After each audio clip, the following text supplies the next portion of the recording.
Morning बच्चों। बेटे जैसा कि जानते हैं कि पिछले वीडियोस में हमने challenges of the political party के बारे में डिस्कस किया था। Challenges of the political party आज हम लोगों को जो पढ़ना है बच्चों वो specially reforms of the political party के बारे में पढ़ना है। Reforms of the political parties के बारे में डिस्कस करना है। पॉलिटिकल पार्टीज के बारे में डिस्कस करना है, या पहले अभी जो हाल में रिफॉर्म्स हुए हैं उनके बारे में डिस्कस करेंगे और फिर suggestion for the reform of the political parties के बारे में बात करेंगे। तो बच्चों सबसे पहले मैं आप लोगों को बता दूं कि पॉलिटिकल पार्टी को रिफॉर्म करने के लिए पॉलिटिकल पार्टीज में जो प्रॉब्लम्स हैं और उनको सॉल्व करने के लिए कुछ सरकार के थ्रू या कुछ सुप्रीम कोर्ट के थ्रू डिसीजंस लिए गए जो काफ़ी इफेक्टिव हैं। सबसे पहला लॉ आया पॉलिटिकल पार्टीज के कंडीशन को रिफॉर्म करने के लिए, that is known as a anti defection law, ठीक है, जो कि राजीव गांधी गवर्नमेंट के थ्रू लाया गया और कॉन्स्टिट्यूशन में एक अलग से शेड्यूल्स जोड़ा गया जिससे हम लोग 10th शेड्यूल्स के नाम से जानते हैं। 10th शेड्यूल्स कॉन्स्टिट्यूशन में पार्टी के रिफॉर्म से रिलेटेड जोड़ा गया, पॉलिटिकल पार्टी में रिफॉर्म किए गए और उस रिफॉर्म से रिलेटेड एक एक्ट जोड़ा गया जिसे हम एंटी डिफेक्शन लॉ के रूप में जानते हैं। तो एंटी डिफेक्शन लॉ क्या था बच्चों? एंटी डिफेक्शन लॉ ये होता है बच्चों कि जब कोई भी पार्टी अपने इलेक्शन डिक्लेयर होता है बेटे और पॉलिटिकल पार्टीज अपने कैंडिडेट को डिक्लेयर करती है, कैंडिडेट्स चुनाव लड़ते हैं। आप जानते हैं कि हमारे पूरे कंट्री को पॉलिटिकल एंगल से अगर इंडिया के कॉन्स्टिट्यूशन इंडिया के पार्लियामेंट्री कॉन्स्टिट्यूंसी के हिसाब से देखा जाए तो पूरे इंडिया को प्रेजेंट टाइम में 543 कॉन्स्टिट्यूंसी में डिवाइड किया गया है। हर कॉन्स्टिट्यूंसी से मेंबर चुनाव लड़ते हैं, जीतते हैं। बेटे जो चुनाव जीतते हैं मेंबर्स, उनमें से मानते हैं कि मेंबर्स का अपना वोट बैंक होता है, लेकिन मोस्टली आज के जो चुनाव होते हैं बेटा वो वोट बैंक के बेस पर चुनाव लड़े जाते हैं। वोट बैंक क्या होता है बच्चों? वोट बैंक होता है कि हर पार्टी के अपने फॉलोअर्स होते हैं और वो वोट बैंक क्रिएट करते हैं, वोट बैंक बनाते हैं। फॉर एग्जाम्पल के तौर पर जब चुनाव होते हैं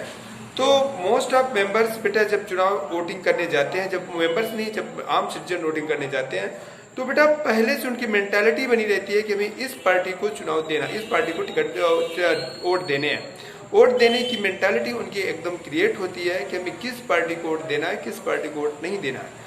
और उनकी वोटिंग पहले से फिक्स रहती है। वो कैंडिडेट को भी नहीं देखते कि कैंडिडेट कैसा है, उस पार्टी से जो कैंडिडेट चुनाव लड़ रहा है वो कैसा है, अच्छा है, उसका पॉलिटिकल रिकॉर्ड क्या है, उसका क्रिमिनल रिकॉर्ड क्या है, उसका करप्शन में क्या पोजीशन है, वो कुछ भी नहीं देखते हैं और उनको लगता है कि हमने जो वोट दिया है वो हमने पार्टी को वोट दिया, और इस तरीके से इसी को कहते हैं पार्टी का वोट बैंक। तो बेसिकली मेरे कहने का मतलब है कि जो कैंडिडेट जीतता है वो कैंडिडेट्स अपने पार्टी के वोट बैंक के दम पर जीतता है।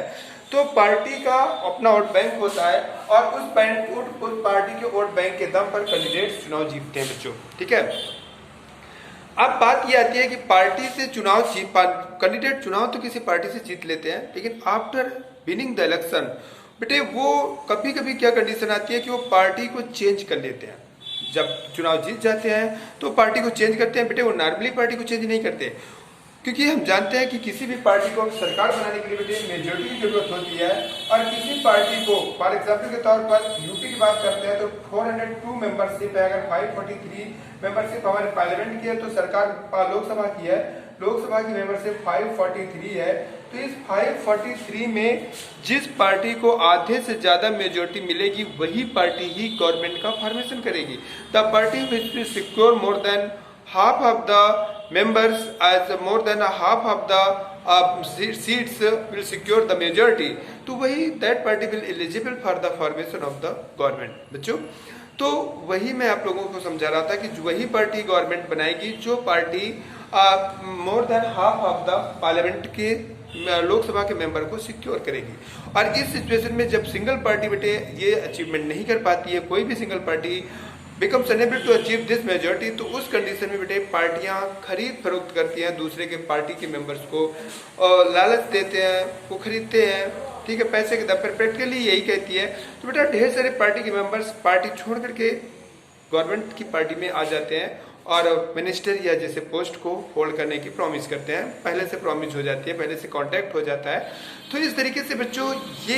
इसे कहते हैं कि जब कोई पार्टी मेंबर चुनाव जीता किसी और पार्टी से और जाकर के किसी और पार्टी में सम्मिलित हो गया लालच में, या उसे खरीद लिया गया, जैसा भी है, तो इस सिचुएशन में बेटा क्या होता था कि पार्टी के मेंबर्स एक पार्टी से तुरंत दूसरे पार्टी में चले जाते थे। इस गलत मेंटालिटी को, इस गलत ट्रेंड्स को रोकने के लिए राजीव गांधी गवर्नमेंट के थ्रू एंटी डिफेक्शन लॉ पास किया गया। अकॉर्डिंग टू दिस लॉ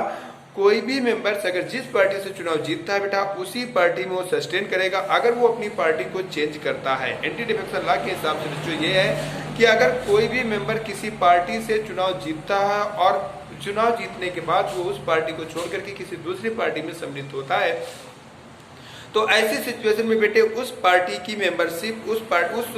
बंदे की मेंबरशिप, जो बंदा चुनाव जीता उसकी मेंबरशिप अपने से डिसॉल्व हो जाएगी और वहां की सीट ब्लैंक हो जाएगी और ये डिक्लेयर कर दिया जाएगा कि ये सीट खाली है और यहाँ विद इन 6 मंथ के अंदर अगेन चुनाव डिक्लेयर किए जाएंगे, अगेन चुनाव हेल्ड किए जाएंगे। तो इसे कहते हैं एंटी डिफेक्शन लॉ कि अगर कोई भी मेंबर्स बेटे किसी पार्टी से, किसी पॉलिटिकल पार्टी के मेंबर के रूप में, किसी कैंडिडेट के रूप में, कोई भी मेंबर्स किसी भी पॉलिटिकल पार्टी के कैंडिडेट के रूप में अगर किसी कॉन्स्टिट्यूएंसी से वो चुनाव जीतता है और अब चुनाव जीतने के बाद अगर वो अपनी पार्टी को छोड़ करके किसी दूसरी के पार्टी में, पॉलिटिकल पार्टी में जाकर के सम्मिलित होने की कोशिश करता है या सम्मिलित होता है, तो ऐसी सिचुएशन में उस मेंबर की जो मेंबरशिप है, वो जो पार्टी मेंबरशिप नहीं बेटा, पार्लियामेंट या लेजिस्लेटिव असेंबली की मेंबरशिप है, जो चुनाव जीता है वो बेटा कैंसिल हो जाएगा और मेंबरशिप डिसॉल्व कर जाएगी और वो बंदा वहां का चुनाव खत्म हो जाएगा और वहां पर again time frame with in 6 month के अंदर चुनाव कंडक्ट किए जाएंगे। तो इसे कहते हैं anti defection law. According to anti defection law, if members get victory from a constitution under the influence of a particular party, या किसी पार्टी के मेंबर के रूप में अगर चुनाव जीतता है and then he change to the political party, तो उसकी मेंबरशिप अपने से डिसॉल्व कर जाएगी और वो बंदा मेंबर्स ऑफ पार्लियामेंट या मेंबर ऑफ लेजिस्लेटिव असेंबली नहीं रहेगा और वो पावर्स आप क्या कहते हैं वहां सीट को ब्लैंक कर दिया जाएगा। ये रूल्स है, ये इंडियन कॉन्स्टिट्यूशन में 10th शेड्यूल्स में इस चीज का एक्सप्लेनेशन किया गया और इस लॉ को ही एंटी डिफेक्शन लॉ कहा जाता है, जिसे भारत सरकार ने ध्यान दिया। लेकिन अभी भी बच्चों ये लॉ बहुत ज्यादा इफेक्टिव नहीं है। इसका मैं ताजा एग्जाम्पल आपको देता हूँ, एकदम हालिया का एग्जाम्पल देता हूँ। 2019 में आप लोगों ने देखा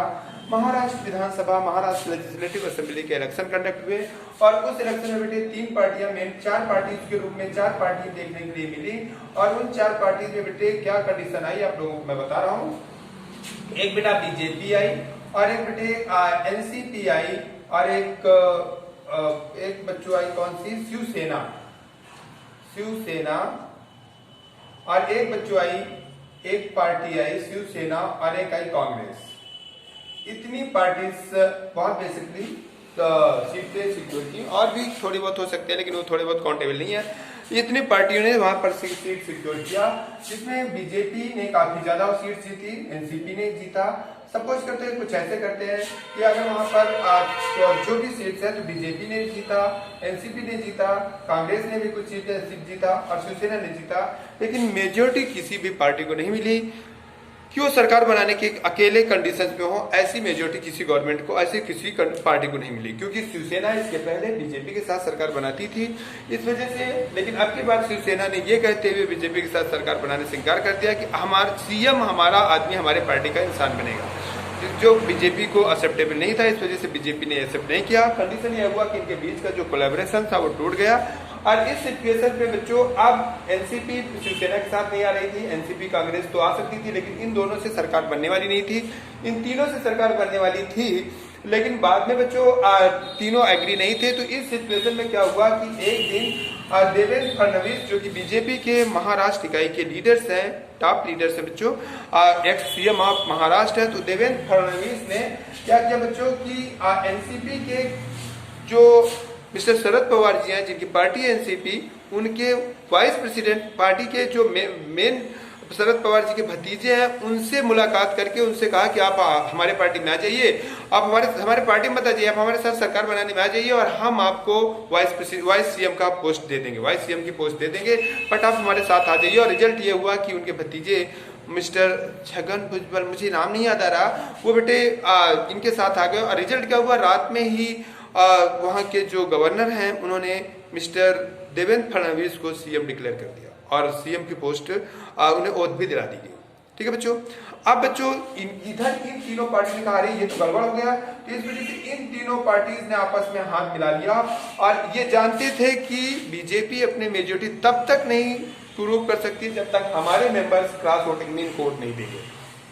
इनका सपोर्ट नहीं करेंगे। इस वजह से इन तीनों में पार्टीज ने अपने मेंबर्स को बेटा इकट्ठा किया और होटल में जाकर, होटल नारीमान होटल में जाकर के सबको बंद करवा दिया और उन्होंने कहा किसी से मुलाकात नहीं आप लोग को करना, किसी भी अदर पार्टी के मेंबर से आपको मुलाकात नहीं करना। और इस तरीके से ऐसी सिचुएशन क्रिएट हुई और कई दिन तक बच्चों उनको होटल में रखा गया। ऐसा सिचुएशन हुआ। तो ये एंटी डिफेक्शन लॉ ही है, क्योंकि एंटी डिफेक्शन लॉ में बेटा एक कमी रह गई और वो कमी ये रह गई कि अगर पार्टी से, मैंने बताया कि कोई एक मेंबर से अगर बेटा पार्टी से चुनाव छोड़ करके जाता है, पार्टी से एक मेंबर छोड़ के जाता है तो उसकी मेंबरशिप खत्म हो जाएगी। लेकिन अगर किसी पार्टी से मोर देन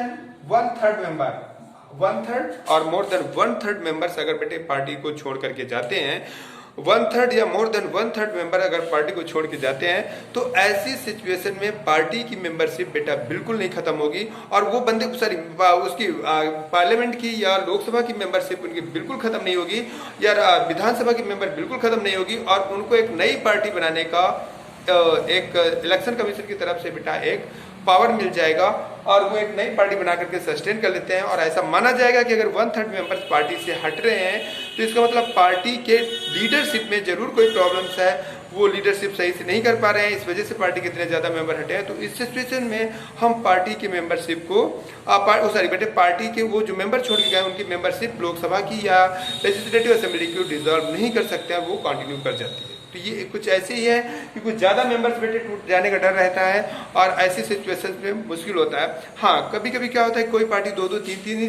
चुनाव जीत पाती है बेटा, 2-2, 3-3 सीट ही जीत पाती है। ऐसी सिचुएशन में एक भी मेंबर चला जाएगा तो 1/3 पूरा हो जाएगा। 3 मेंबर्स हैं, एक चला गया तो 1/3 पूरा हो गया, तो भी उसकी मेंबरशिप डिसॉल्व नहीं होगी। ऐसे कुछ डिफेक्ट रह गए हैं जिन्हें और बेटरमेंट तरीके से पूरा करना चाहिए। इसका अल्लाह एक बार इसका एग्जाम्पल मैं बेटे 2003 या 2002 या 3 की बात बता रहा हूँ, 2002-3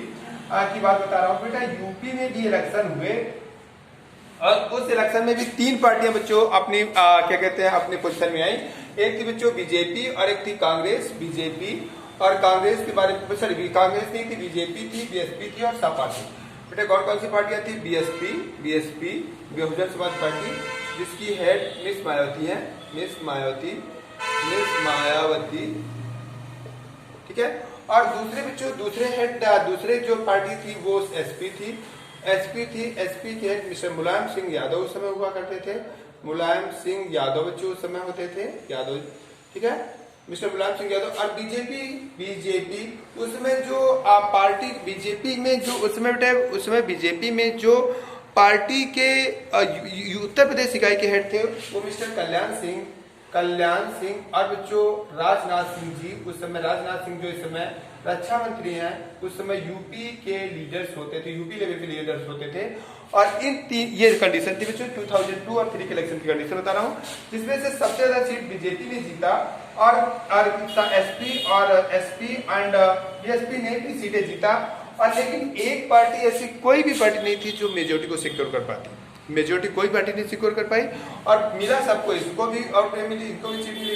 इनको भी सीट मिली, लेकिन मेजोरिटी सरकार बनाने के लिए जो रिक्वायर्ड मेजोरिटी थी किसी भी पार्टी के पास सिक्योर नहीं हुई। और इस सिचुएशन में बच्चों कंडीशन क्या आ गई कि अब किसी पार्टी को,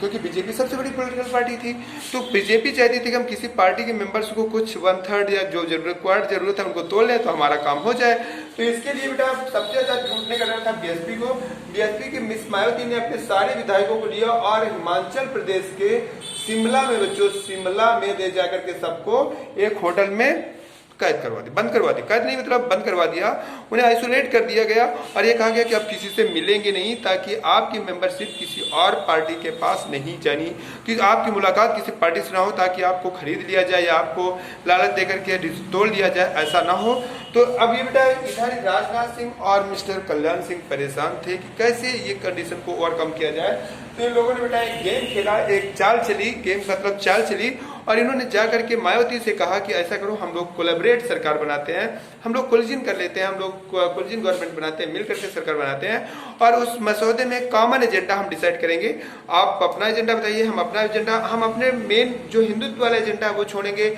आप अपना जो कंप्लीटली सप्रेस ग्रुप के लिए वर्क कर रहे हैं उसको छोड़ेंगी और एक बीच का रास्ता अपनाया जाएगा जिसे कॉमन एजेंडा कहा जाएगा और उस कॉमन एजेंडा पे सरकार काम करेंगी, पूरी सरकार उसी कॉमन एजेंडा पे काम करेगी। तो मायावती ने कहा कि ठीक है, हम आपके साथ सरकार बनाने के लिए तैयार हैं, लेकिन हमारी शर्त है कि पहले सीएम हम बनेंगे। और इस तरीके से बेटे बीजेपी ने तुरंत एक्सेप्ट कर लिया और मिस मायावती यूपी की सीएम बन गई। और यूपी की सीएम बनने के बाद 6 मंथ का करार था कि 6 मंथ पहले आप, फिर हम 6 मंथ, फिर आप 6 मंथ, फिर हम 6 मंथ, फिर आप 6 मंथ, फिर हम, बीजेपी वाले 6 मंथ, ऐसा करार पहले से था बच्चों। और जब 6 मंथ कंप्लीट होने को आए,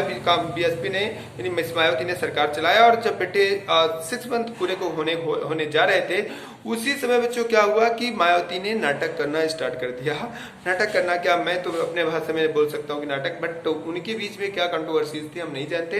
क्योंकि हम कल सरकार लेवल के, लेकिन जो पेपरबाजी हुई तो इसमें यही हुआ कि मायावती जी ने नाटक करना स्टार्ट कर दिया और उन्होंने कहा कि हमको बीजेपी ने सही से सरकार नहीं चलाने दिया, कॉमन एजेंडा के बेस पे वर्क नहीं करने दिया, हर बात में रंगा लगाया। और इस तरीके से उन्होंने कई पेज का एक लेटर लिखा और बीजेपी के जो हेड थे मिस्टर अटल बिहारी वाजपेयी को दे दिया और उन्होंने कहा हम ज्वाइंट रूप में इस तरीके से सरकार नहीं चलाएंगे या नहीं चला पाएंगे। तब तक बच्चों कल्याण सिंह और राजनाथ सिंह ने कहा हमें आपके ज्वाइंट सरकार चलाने की जरूरत नहीं है, क्योंकि हमने अपने मतलब भर के लिए जितना हमें मेजोरिटी प्रूव करने के लिए जो required member of legislative assembly की जरूरत थी उतना आपकी, उन्होंने कहा नहीं, लेकिन ऐसा कहेंगे नहीं सार्वजनिक रूप से, लेकिन ऐसा हुआ बच्चों की रिक्वायर्ड नंबर ऑफ मेंबर्स को बीजेपी ने तोड़ लिया और तोड़ने के बाद उन्होंने 4.5 साल तक, बचे हुए टाइम पे जो 4.5 साल का टाइम बचा था, बीजेपी ने सरकार चलाई। तो ये बेटे क्या है, एंटी डिफेक्शन लॉ कंट्रोल तो किया गया, लेकिन इस तरीके की कंडीशन अभी भी। और अभी अगर आपको महाराष्ट्र की घटना याद हो, महाराष्ट्र की घटना 1929 की, वो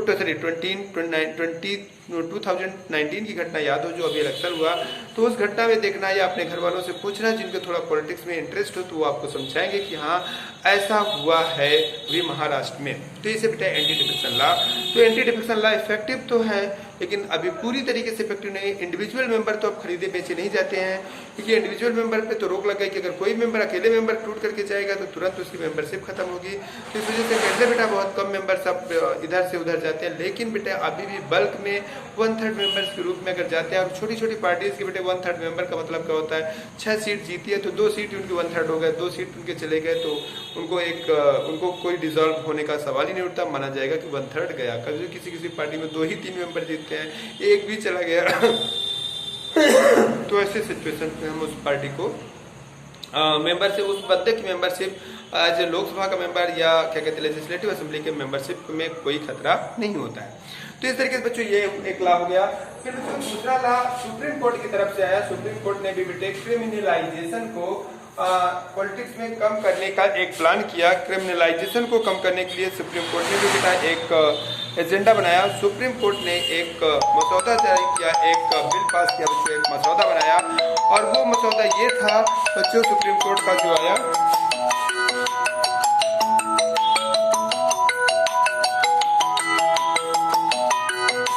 अब जो सुप्रीम कोर्ट की तरफ से एक मसौदा पेश किया गया और वो मसौदा कुछ ऐसा था बच्चों, मसौदा ये आया कि सुप्रीम कोर्ट ने कहा कि अगर सुप्रीम कोर्ट की तरफ से बेटा एक डिसीजन किया है कि सुप्रीम कोर्ट ने ये कहा कि अगर किसी पार्टी, सुप्रीम कोर्ट का डिसीजन बच्चों ये है कि सुप्रीम कोर्ट ने कहा कि कोई भी बंदा चुनाव जब लड़ेगा तो चुनाव लड़ने के पहले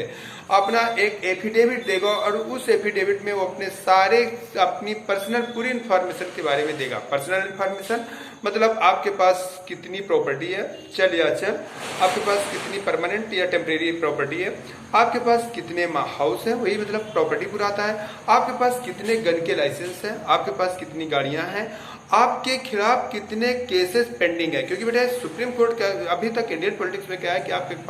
खिलाफ केस पेंडिंग है तो भी आप चुनाव लड़ सकते हैं जब तक वो प्रूव होकर के आपको सजा नहीं हो जाती है। अगर आपको 2 साल की सजा हो जाती है, प्रूव हो जाती है, तब आप बैन कर दिए जाएंगे इंडिया के किसी भी चुनाव में पार्टिसिपेट होने के लिए। तो बेटा क्या होता है कि क्या कहते हैं, ये लोग जैसे हाई कोर्ट से उनको कुछ हो भी गया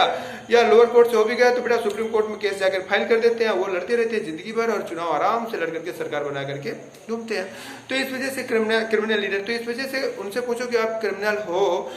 तो वो बेटा अपना जस्टिफिकेशन बहुत गजब का देते हैं। वो कहते हैं अरे जवाहरलाल नेहरू भी तो जेल में गए थे और वो गांधी जी को भी नहीं छोड़ते, गांधी जी को भी कहते गांधी जी भी जेल में गए थे, बाल गंगाधर तिलक भी जेल गए थे, और अपने आप को वहां से कंपेयर करते हैं जेल जाने की प्रक्रिया को, जबकि इनका जेल जाना और उनका जेल जाना बेटा बहुत बड़ा डिफरेंस होता है। खैर वो मैटर मेरे लिए नहीं करता, मैं आपको जो समझा रहा हूँ वो आप समझिए। तो in this case I was telling to you कि that in this situation that कि पार्टी के जो मेंबर चुनाव लड़ रहे हैं उनको हर एफिडेविट लिख करके जमा करना होगा इलेक्शन कमीशन के पास। उसमें वो उनके खिलाफ में कितने केसेस पेंडिंग हैं वो भी लिखेंगे, और कितने केसेस आपके मर्डर के हैं, कितने केसेस सिविल केसेस हैं, कितने केसेस आपके अपहरण के हैं, everything you have to show to the members, ताकि आपके जो आपको इलेक्ट करने जा रहे हैं, आप जिनके रिप्रेजेंटेटिव बन रहे हैं। बेटा इंडिया ने रिप्रेजेंटेटिव पॉलिटिक्स को अडॉप्ट किया। रिप्रेजेंटेटिव पॉलिटिक्स का मतलब है कि इंडिया ने क्योंकि बेटा डेमोक्रेसी का मतलब होता है पूरी पब्लिक का रूल, पब्लिक 130 करोड़ पब्लिक तो रूल कर नहीं सकती है बेटा। तो इस वजह से ये कहा गया कि हर कॉन्स्टिट्यूंसी से कि पब्लिक अपने एक रिप्रेजेंटेटिव का इलेक्शन करेगी, और वो रिप्रेजेंटेटिव जाकर के बेटे वो जो रिप्रेजेंटेटिव का इलेक्शन करेगी वो रिप्रेजेंटेटिव उस पब्लिक के रिप्रेजेंटेशन को दिखाएंगे, वो पूरा करेंगे। तो इस वजह से पार्लियामेंट्री सिस्टम को इंडिया में अडॉप्ट किया गया। तो जो रिप्रेजेंटेटिव पॉलिटिक्स है उसमें ये कहा गया कि हम अपने रिप्रेजेंटेटिव का इलेक्शन लड़ेंगे, इलेक्शन करेंगे, उसमें बेटा डिफरेंट तरीके की, चाहे वो आपका लोकसभा का मेंबर हो, चाहे वो आपका लेजिस्लेटिव असेंबली का मेंबर हो, रिप्रेजेंटेटिव होते हैं। तो ये कहा गया कि पब्लिक जिस बंदे को अपना रिप्रेजेंटेटिव बनाने जा रही है उसके बारे में पब्लिक पता होना चाहिए कि वो बंदे का रिकॉर्ड क्या है, कितना रिच है, चुनाव लड़ने के पहले कितनी कम प्रॉपर्टी थी, चुनाव जीतने के बाद 5 साल में उसने कितनी प्रॉपर्टी गेन कर लिया, और उसके खिलाफ कितने केसेस हैं, कितने केसेस पेंडिंग्स हैं, पब्लिक को ये जानना चाहिए। इस वजह सरकार ने कहा बाई एफिडेविट ये सारी इंफॉर्मेशन कैंडिडेट्स को जो इलेक्शन में पार्टिसिपेट करने जा रहा है एज ए मेंबर, चुनाव लड़ने जा रहा है, उसको बेटे पार्टी के उसको सारी इंफॉर्मेशन अपने इलेक्टोरल्स को या अपने चुनाव जो जिस पब्लिक को ये बताना होगा। तो इस तरीके से बच्चों ये एक लाया सुप्रीम कोर्ट की तरफ से, और इलेक्शन कमीशन की तरफ से भी made necessary the political parties to hold the, और इलेक्शन कमीशन ने भी कहा कि आपकी पार्टियां जो प्राइवेट प्रॉपर्टी की तरीके से काम कर रही हैं, इसके लिए जरूरी है कि एक पीरियडिकली पार्टी प्रेसिडेंट या पार्टी के टॉप पोस्ट के लिए इलेक्शन कंडक्ट होने चाहिए। तो बच्चों इस तरीके से ये कुछ रिफॉर्म्स हैं। अब कुछ सजेशन की बात हम करते हैं कि और क्या होना चाहिए पॉलिटिकल पार्टीज में। तो बच्चों political parties should held the regular election for the top most seats of the party, जैसे पार्टी प्रेसिडेंट के लिए, पार्टी वाइस प्रेसिडेंट के लिए, पार्टी के चीफ सेक्रेटरी के लिए इलेक्शन होने चाहिए। और ऐसा नहीं है कि वो किसी एक फैमिली के थ्रू उसे होल्ड किया जाना चाहिए, किसी एक फैमिली की जागीर और डायनेस्टिक सक्सेशन के थ्रू एक फैमिली से एक जनरेशन से दूसरे जनरेशन उसी फैमिली को टर्मिनेट होती रहे, ऐसा नहीं होना चाहिए। दूसरी चीज़ बच्चों हमें वुमेन पावर को भी मजबूत करना चाहिए, लेडी पावर को, लेडीज ग्रुप को भी मजबूत करना चाहिए, जो इंडिया के हाफ पॉपुलेशन का, अप्रॉक्स हाफ पॉपुलेशन का रिप्रेजेंटेशन करती हैं, उनको भी पावर दिया जाना चाहिए। इस वजह से